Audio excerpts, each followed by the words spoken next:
इतिहास लिखा है इसमें, कुछ खास छिपा है इसमें। इतिहास लिखा है इसमें, कुछ खास छिपा है इसमें। मर्यादा है, कोई वादा है, विश्वास रखा है इसमें। सात फेरों से मिला ये तो उपहार है, मेरा श्रृंगार है, मेरा श्रृंगार है, मेरा श्रृंगार है, मेरा श्रृंगार है। मंगलसूत्र, मंगलसूत्र, मंगलसूत्र, मंगलसूत्र, मंगलसूत्र, मंगलसूत्र,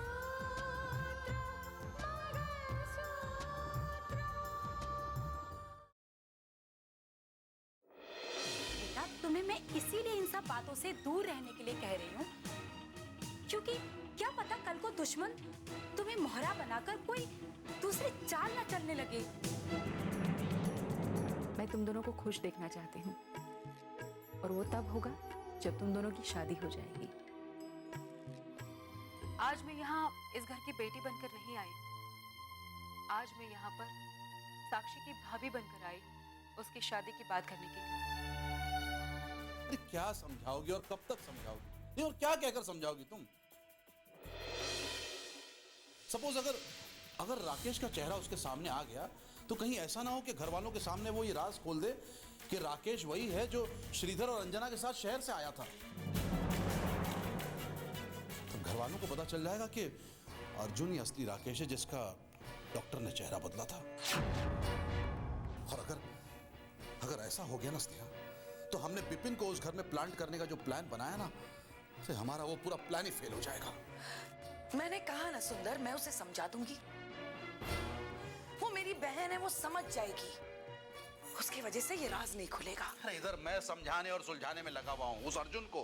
वो अर्जुन तो महाभारत का अर्जुन बना हुआ है, निशाना ढूंढ रहा है, निशाना मिले नहीं कि तीर चला दे। आप बिल्कुल ठीक कह रहे हैं सुंदर साहब। सचमुच आजकल अर्जुन दिन ब दिन जज्बाती होता जा रहा है। कहीं ऐसा ना हो कि कल को उसे एक जगह रोक कर रखना मुश्किल हो जाए और उसे खामोश रहने के लिए मजबूर करना भी मुश्किल हो जाए। ये क्या कह रहे हो तुम? मैं बिल्कुल सही कह रहा हूं, वो बुरी तरह जज्बाती हो गया है। अपने माँ बाप को याद कर रहा है और सोच रहा है कि अगर उन्हें यह पता चला कि वो मुजरिम बन चुका है तो क्या सोचेंगे। मुझे तो ऐसा लगता है कि वो जज्बाती होकर अपनी माँ को फोन भी कर सकता है। और अगर अर्जुन ने अपनी माँ को फोन किया तो उसे पता लग सकता है कि हमने कोई नकली राकेश को वहां प्लांट किया है। और उसकी माँ को भी यह बात का पता चल सकता है कि उसके पास आया हुआ राकेश उसका बेटा नहीं है। नहीं, ऐसा नहीं होगा, ऐसा हरगिज नहीं होगा। अगर वो अपनी माँ से बात करना चाहता है तो ठीक है, मैं करवाऊंगा उसकी बात उसकी माँ से। क्या बात कर रहे हो तुम सुंदर? अगर तुमने उन दोनों की बात करवा दी तो इस बात की गारंटी नहीं है कि उन दोनों की बातों में ये राज खुले ही ना। बहुत जज्बाती होती जा रही है उसने। अर्जुन तो कम जज्बाती है, तुम ज्यादा होती जा रही हो। अरे भाई, मैं अर्जुन की बात उसकी माँ से जरूर करवाऊंगा, लेकिन माँ बनकर उससे बात करोगी तुम। क्या? मैं? तुम उससे बात करोगी, लेकिन इस बात का ख्याल रहे कि वो तुम्हारी आवाज ना पहचान पाए। पता नहीं उसे भी क्या हो गया है, बैठे बैठे आराम से बैठा हुआ था, लेकिन अब जब से उसने खबर सुनी है ना गुलशन शाह के जिंदा होने की, तब से तिल मिला रहा है, तड़प रहा है वो।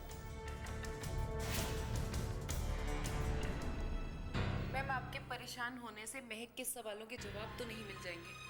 वो रितिका से मिलके आई है, न जाने रितिका ने उससे क्या क्या कहा होगा। रितिका ने राकेश के केस के बारे में बताया है, और अगर उसके सवाल मुझे शूल की तरह चुभ रहे हैं तो उसने अगर अपने पापा से सवाल कर दी, वो तो बिल्कुल बर्दाश्त ही नहीं कर पाएंगे। मैं आपसे यही बात कहने वाली थी। मैंने महक को समझाने की बहुत कोशिश की, लेकिन उल्टा उसने मुझसे ये सवाल कर लिया कि आखिर पापा और राकेश में क्या दुश्मनी थी। आखिर राकेश को फांसी के तख्ते तक पहुंचाने की साजिश क्यों की गई? ये सब बातें अगर महक की पापा को पता लगेगा ना, ये तो बस यही कहेंगे कि अच्छा था कि महक यहाँ से दूर थी। देखिए मैम, जब तक महक के दिमाग में ये सवाल है, इन सवालों के जवाब नहीं मिल जाते, वो चुप नहीं बैठेगी। लेकिन मैं तो यही चाहती हूँ कि इन सवालों का जवाब उसे हरगिज ही ना मिले। एक रास्ता है मैम, महक के दिमाग से इस शक को निकालने का। क्यों ना हम पूरे मामले को घुमा दें? ये शक रितिका ने खुद महक के दिमाग में डाला था। क्यों ना हम सारा इल्जाम रितिका पे डाल दें? वो कैसे डॉली? वो ऐसे, आप जाकर महक को समझाइए कि रितिका ने उसके पापा को बदनाम करने की कोशिश की थी, जो कि वो आज भी कर रही है। लेकिन सच्चाई ये है कि राकेश के खिलाफ साजिश रितिका और उसके आज के पति मानस ने की थी। लेकिन क्या वो मेरी बात पर यकीन करेगी? जरूर करेगी। आप महक को समझाइए कि वो जाकर राकेश के घर वालों से बात करे। वो राकेश के घर वालों से जाकर बात करेगी तो राकेश के घर वाले खुद ब खुद ये बता देंगे कि राकेश को फांसी के फंदे तक पहुंचाने वाले कोई और नहीं बल्कि रितिका और मानस थे, क्योंकि वो तो यही समझते हैं ना। तुम सही कह रहे हो डॉली, मैं जाकर महक को समझाती हूँ।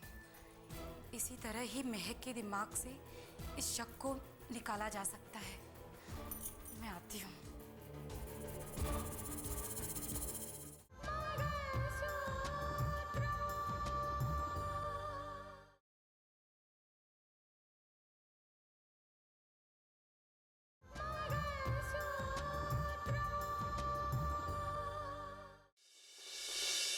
पापा, हमारे न्यूज़ चैनल को शुरू होने में अभी भी थोड़ा और वक्त ज़रूर लगेगा। वक्त तो लगेगा। एक बार जब मामला उलझ जाता है तो उसको सुलझने में वक्त तो लगता ही है। ठीक उसी तरह जैसे चोट तो एक बार लगती है, लेकिन जख्म भरने में महीनों लग जाते हैं। डैड, आप फिक्र मत कीजिए। कानून ने यही मानने के बाद मुझे जमानत दी है कि दंगे में हमारा कोई हाथ नहीं था। एंड आई स्ट्रांगली बिलीव इसी आधार पर हमारे चैनल को रीलॉन्च करने की परमिशन मिल जाएगी। देखते हैं बेटा। पापा, दरअसल मैं साक्षी और रोहित की शादी की बात करना चाहती थी।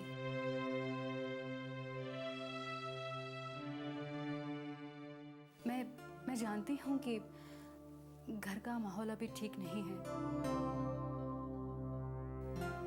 लेकिन पापा, जिंदगी का यही तो दस्तूर है, कभी खुशियाँ तो कभी गम।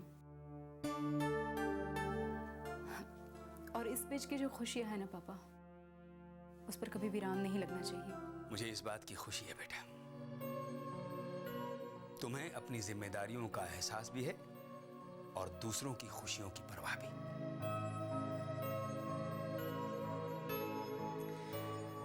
मेरी बात हुई थी जज साहब से, लेकिन ये बताओ कि तुम्हारी क्या बात हुई?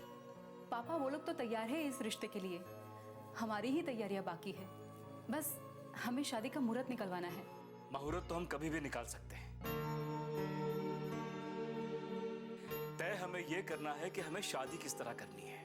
बेटा, मेरी बहू से बात हुई थी, शादी हम सादे तरीके से ही करेंगे। ये पिछले दिनों जो कुछ हुआ है उस माहौल में मेरे ख्याल से धूमधाम से शादी करना ठीक नहीं होगा। पापा जी, मैंने पापा से इस बारे में बात की थी, उनको बस घर में बहू लाना है। शादी हम जिस तरीके से चाहें उस तरीके से होगी।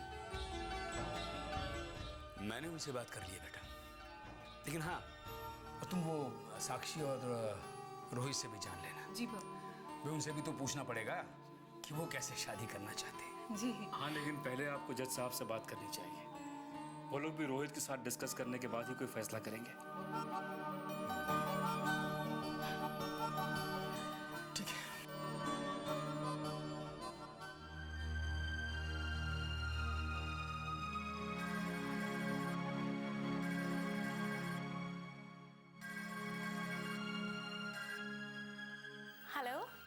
हाय साक्षी। हाय रोहित। क्या कर रही हो साक्षी? पता है उस दिन मैं तुम्हारी बात सुनकर कितना परेशान हो गया था। न जाने क्या सोचकर तुम ये सब नेगेटिव बातें करती रहती हो। क्या मैंने ऐसा क्या कह दिया? तुम्हें तो याद भी नहीं रहता। तुमने उस दिन क्या कहा था कि ख्वाब देखने चाहिए लेकिन जरूरी नहीं ख्वाब पूरे हों। कहा था कि नहीं है? हाँ, याद आया। क्या सोचकर कहा था तुमने? साक्षी मुझे तुम्हारी ऐसी बातें परेशान कर देती हैं। वो तो मैं ऐसे ही कह रही थी रोहित, सीरियसली मत लो प्लीज। तुम्हें पता है घर में शादी को लेकर बातें शुरू हो चुकी हैं और जल्दी ही शादी का मुहूर्त निकलवाया जाना है। मुझे मालूम है। दीदी रिश्ते की बात करने आई थी और उन्हें देखकर मैं तो समझ ही गया था कि जरूर वो तुमसे बात करके ही आई होंगी। कई बार मुझे ऐसा क्यों लगता है कि तुम मुझसे खुलकर बात नहीं करती? नहीं रोहित, ऐसी कोई बात नहीं है। मुझे तो ये भी लगता है शायद तुम मुझसे प्यार ही नहीं करती। अरे बाबा, सारी शिकायतें फोन पर ही कर लोगे क्या? ठीक है, ये बताओ कब मिल रहे हो? शादी के बाद।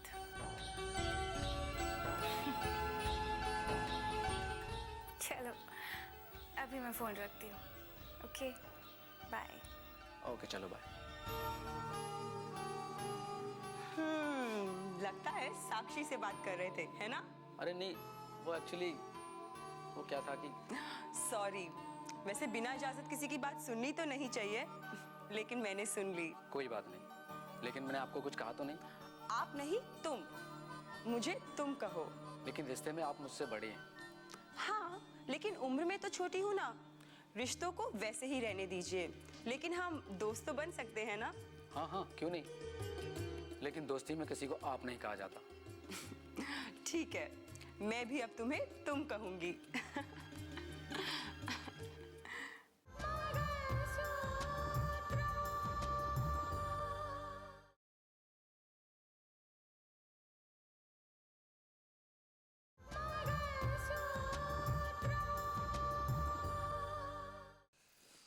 मैंने तुम्हें समझाने की कितनी कोशिश की लेकिन फिर भी तुम नहीं मानी।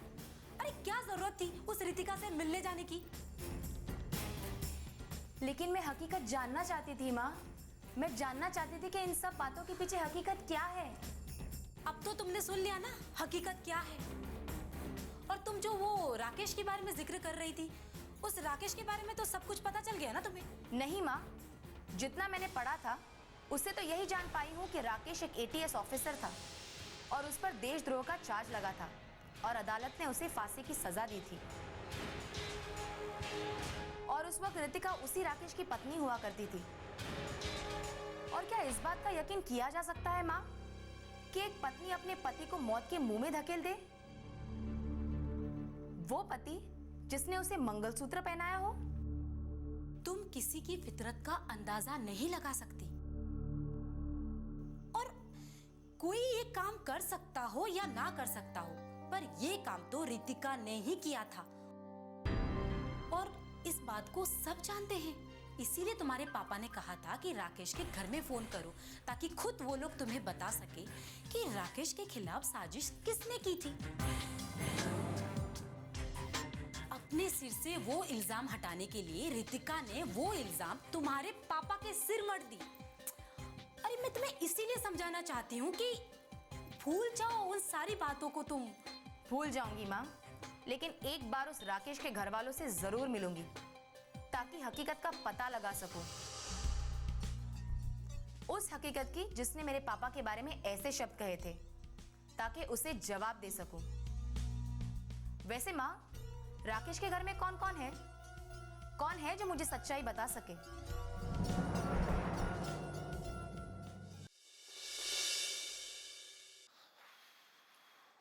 यार, कहीं लड़की महक ने मुझे बेवकूफ तो नहीं बना दिया? मुझसे बोला आने के लिए और खुद पता नहीं। यार मैंने उसका नंबर भी तो नहीं लिया। क्या करूं मैं? कह तो रही थी कुछ जरूरी काम है, लेकिन आप राहुल? आप हेलो, आई एम महक। मुझे तो लगा आप आएंगे ही नहीं। आती कैसे नहीं, मुझे आपसे मिलना ही था। मुझे थोड़ी देर और हो जाती तो आप मुझसे बिना मिले ही चले जाते। अरे मुलाकात होनी थी तो चला कैसा जाता। और वैसे भी चाहे कोई भी बहाना हो, मुलाकात तो हुई ना। अच्छा ये बताइए कि आप मिलना किस लिए चाहती थी? दरअसल मैं आपसे कुछ ऐसी बातें जानना चाहती थी जिन्हें जानने का मुझे कोई हक नहीं है। नहीं नहीं, ऐसी कोई बात नहीं। अगर मैं आपको किसी भी बारे में कोई जानकारी दे सकता हूँ तो बेशक आप मुझसे पूछ सकती हैं। मैं आपके भाई राकेश के बारे में जानना चाहती थी कि आखिर हकीकत क्या है। आपके भाई को कानून के तख्ते तक पहुंचाने वाले कौन लोग हैं? आप मेरे भाई के केस के बारे में क्यों जानना चाहते हैं? बस यही समझ लीजिए कि मैं इस केस पर इस बार रिसर्च कर रही हूँ। इससे ज़्यादा मैं अभी आपको कुछ नहीं बता सकती। अगर आप इस बारे में मुझे कोई जानकारी देना चाहते हैं तो दे दीजिए।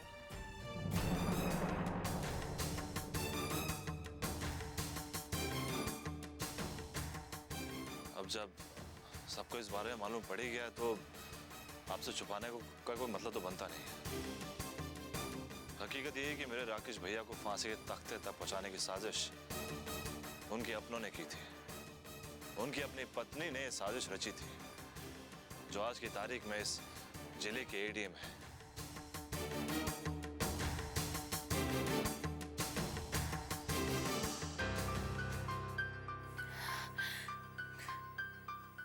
ये मैंने क्या कर दिया? अनजाने में जो गलती की, क्या वो छुपी रह पाएगी? क्या मुझे उस गलती को छुपा के रखना चाहिए? मुझे कुछ समझ में नहीं आ रहा। राहुल ने हमारी मोहब्बत को बस एक गलतफहमी की वजह से ठुकरा दिया। उसे ऐसा लगता है कि मानस भैया और रितिका भाभी ने मिलके राकेश को फंसाने की कोशिश की है। और रोहित तो मुझे टूटकर प्यार करता है और आज तक मैं उसकी मोहब्बत को नजरअंदाज करती है।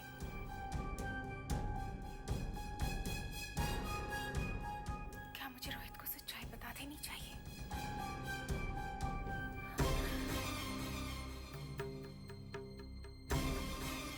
लेकिन कहीं ऐसा ना हो कि मेरी सच्चाई जानने के बाद अगर रोहित ने अपने सारे घर वालों को मेरी सच्चाई बता दी तो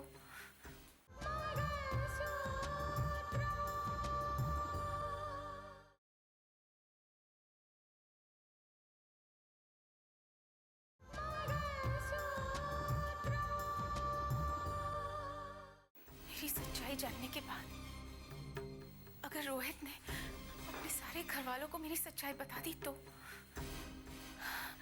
नहीं, मैं रोहित को अपनी सच्चाई नहीं बता सकती। पर उसे छुपा कर रखना भी तो धोखा होगा। आखिर करूं तो क्या करूं? मेरी कुछ समझ में नहीं आ रहा।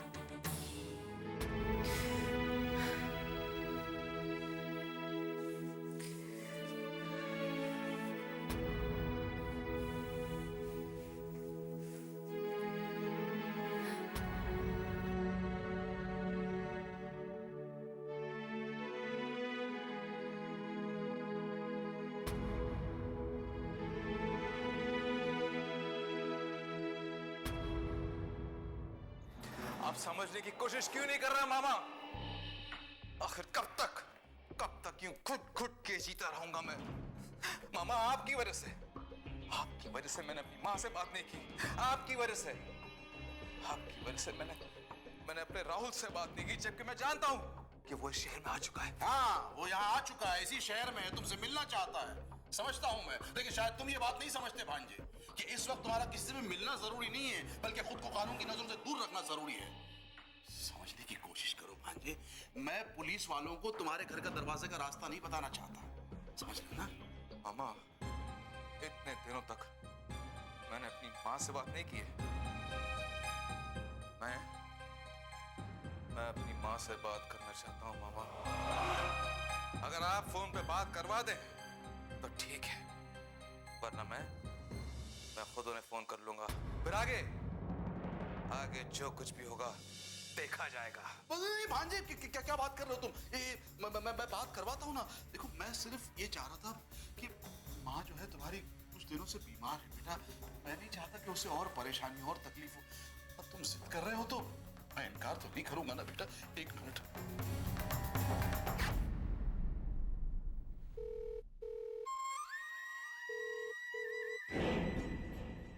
हेलो।